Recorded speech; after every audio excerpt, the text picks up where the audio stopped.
Melinda, things I used to know. Melinda, red blood in the white snow.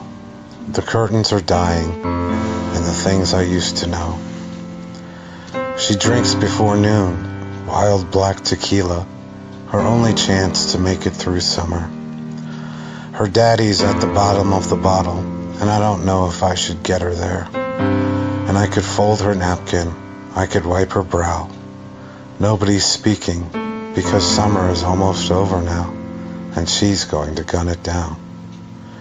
I don't have anything to say. Let's start with that. Her sunglasses back and forth across the dashboard. She's wondering if anyone even wants to figure her out. A bridge before Canada, and the rearview mirror begins to pout. I have a bag of pipe tobacco and a pile of firewood by the door. It's autumn, and the burnt sienna grass is saying midnight mass. She says calling it fall is calling it crass, and winter is waiting because autumn lives not to last. Melinda vinegar bottles by the stove and hands through her sawdust hair. The floodlights against the snow are dark on the other side of the things I used to know.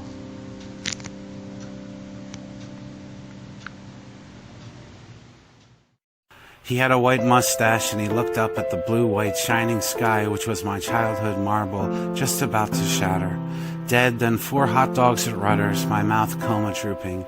I don't want you to be Judas, but the disciples passed on the bread and wine, and the weeds in the grass told me they were coming. I'm breathing, nothing, alone. Peace?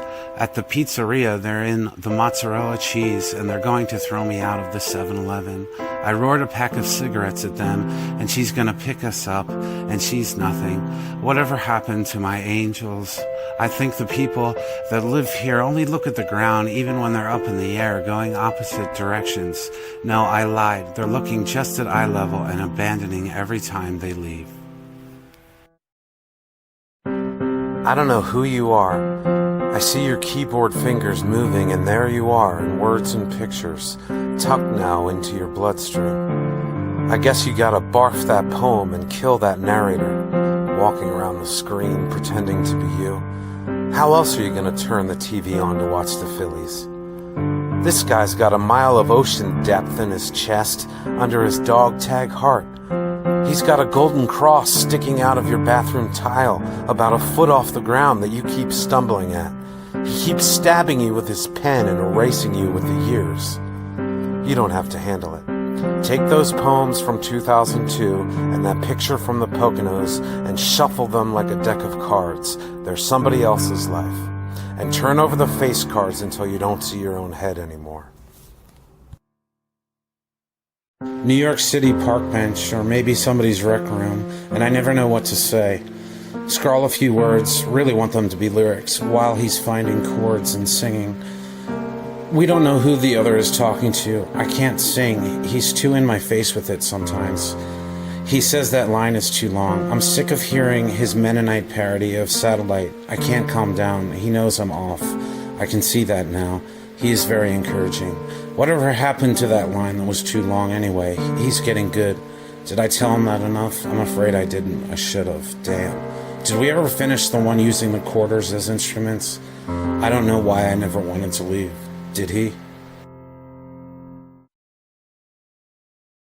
The crowds pass. I am lost in their footsteps. I start speaking to a man sleeping in the park. I tell him this night is left without me, and I ask him if he'll invite me into his slumber, if he'll make a place for me in his mind.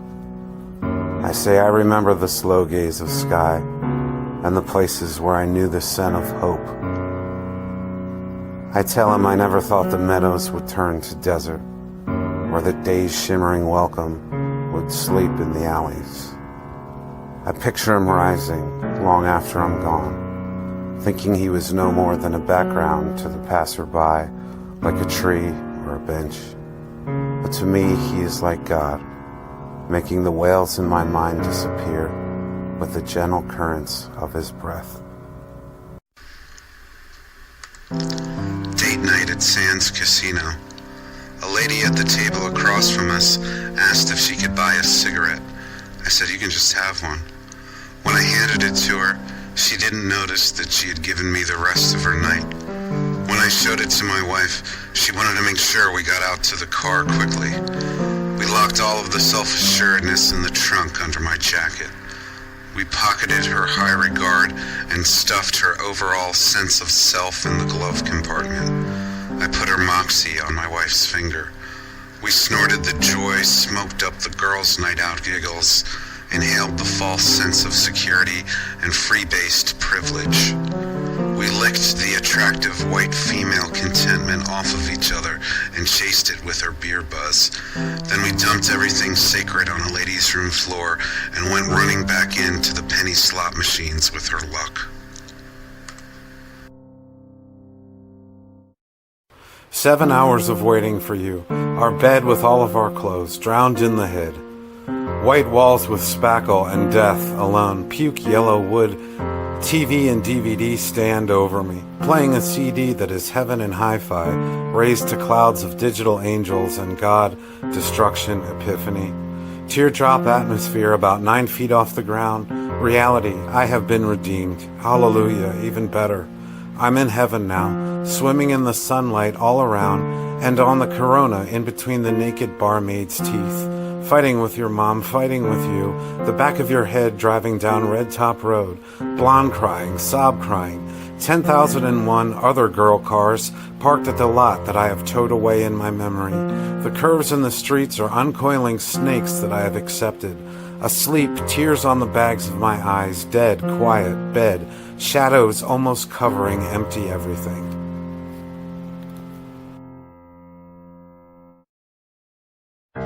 "Don't let the beer get to you," I said to myself when we were halfway home and all the way gone. I don't know why she was already back during every car ride home. I could have told her about Craig and how I finally figured out that he was just sick, or how that player had gotten taken off on a stretcher in his inaugural NFL game. Most of life takes place in a locker room of sorts, and she's smart enough to know that too. So she probably would have enjoyed what I was trying to get at, which was life is so rehearsed and anticipated, and you don't even know it's all being set up a certain way in your head, with thoughts like gaps in a humid August afternoon. All the world's not a stage, it's a dressing room. At least mine is, sitting out here in the middle of my mind, saying what I could have said to people who aren't there now and didn't even want to listen the first time. This TV tray and this keyboard are a hell I've deliberately walked into because hell eventually benefits everyone. Pulse. Let me put out my wrist. You can hear my life and end it right there. Blue lines in the EKG, like the Arizona mountains I was born by. Old Canyon, baby nap dreams, and Grammy. Blue lines in the EKG, like long lines of neon teeth that may open and eat me through to heaven. Now I have a heart rate of 11 beats of the clock a second. I am lying here in my hospital bed, telling the nurse I want a complimentary turkey sandwich with mustard packets that'll end up on my shirt, and something better to watch on TV than a rerun of me flatlining. Tell the doc I'm not sick. I just have a worried mother and a pulse that feels like unpopped kernels at the bottom of a bag of microwave popcorn.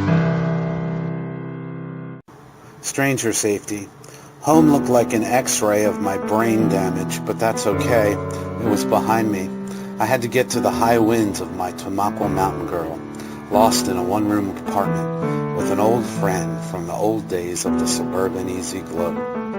I was 10 million years of anguish deep into the blackest Cochranville night. It was so dark in the cornfields, even the Amish were scared, riding their ghost horse and buggies to haunted houses far from the trucks that ran over me. I was gravel. I was night. I was walking the miracle. Swerving cars, crying in the headlight tears, alone, gone from my family, gone from myself, half loco with a first edition of my first poetry book crammed in my pocket to read to strangers along the way. Like Allie, who sat in the front seat of her pickup, reading like a bandana-clad country princess. I had bummed $30 from the pizza shop, standing in the lobby like a burnt crust. I gotta get to Tamaqua. Can you give me a ride? I got some gas money. She didn't want to at first, but found a way to invite me into the passenger side, which existed on the other side of the stars and was taking me to the other side of the night. We rode the miles, inhaling the black, sucking in the atmosphere. Dogs to the beauty, lost in the woods, lost by the wood of bars, lost on the highway, found at the end of the road and the beginning of tomorrow, found in finding each other.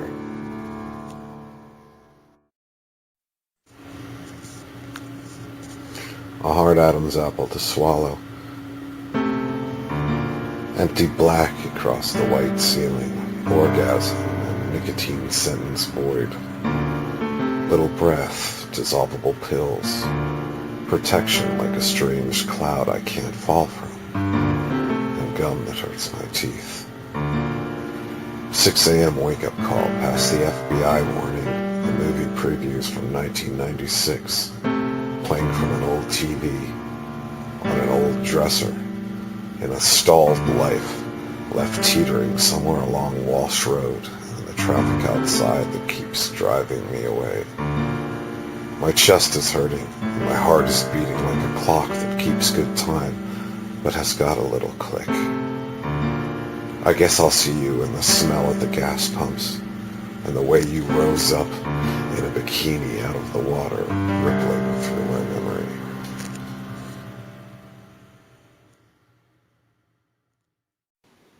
Purple Lexapro hippos, blah blah blah. Bipolar cousins in jail and the tragedy of their fatherless kids, bouncing kickballs, blah blah blah. Manic depressive penises reading Kafka and burning Rod McEwen books on their parents' laps, blah blah blah. My aunt killed herself, and if you say my poem about it sucks, I'll call you insensitive, blah, blah, blah. Take a Klonopin and sell the rest of the bottle to the people who think pot isn't cool anymore because it's mainstreamed, blah, blah, blah. Tattoo my poem, blah, blah, blah.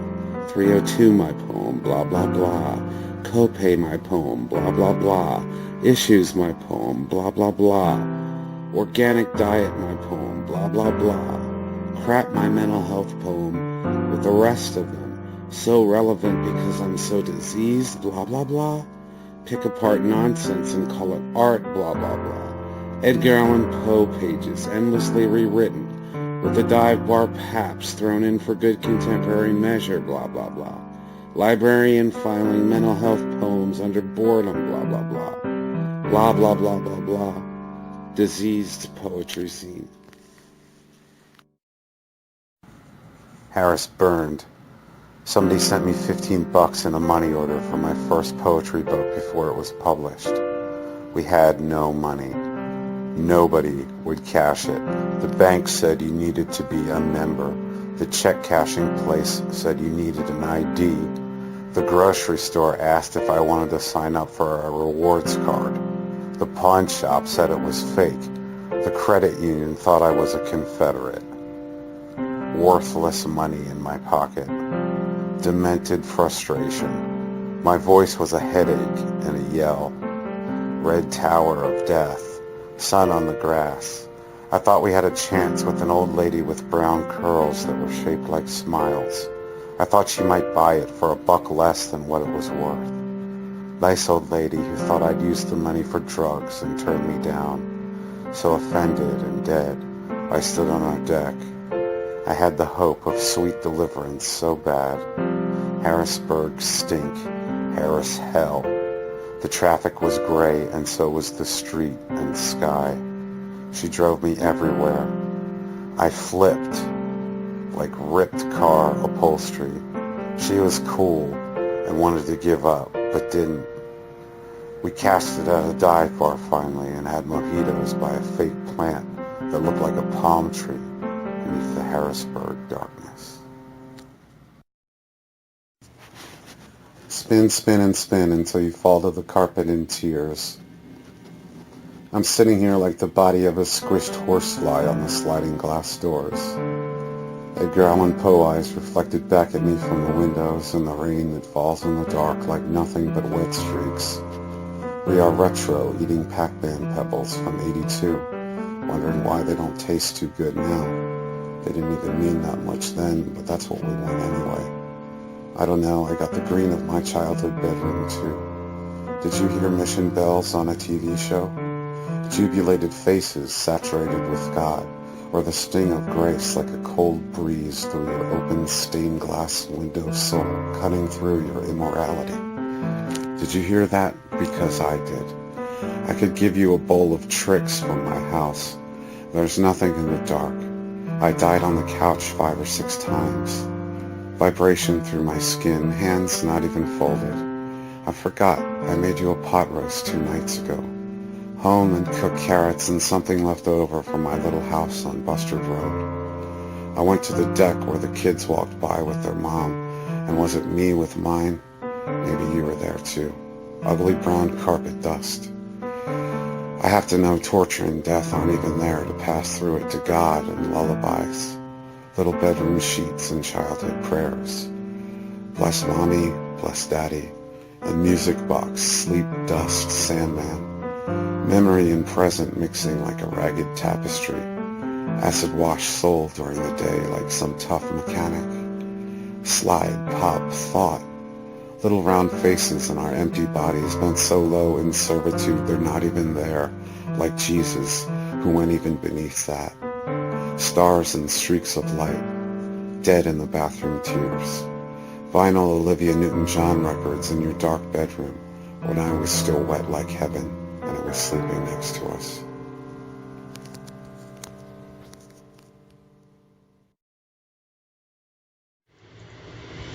Some place of night abandoned. Stupid stones, stupid jokes, and the people pass by like phantoms in flesh, like something I remember from another time. Remnants in the clouds of night blowing past me. And there is no Sabrina at 3 in the morning, when the earth is dust and darkness, to drive anyone home and reassure them they are okay.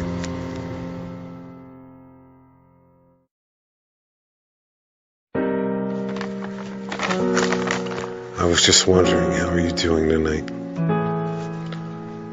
She was fat and opening the door. I was thinking about the 80s and how the fall leaves on the ground looked like that decade.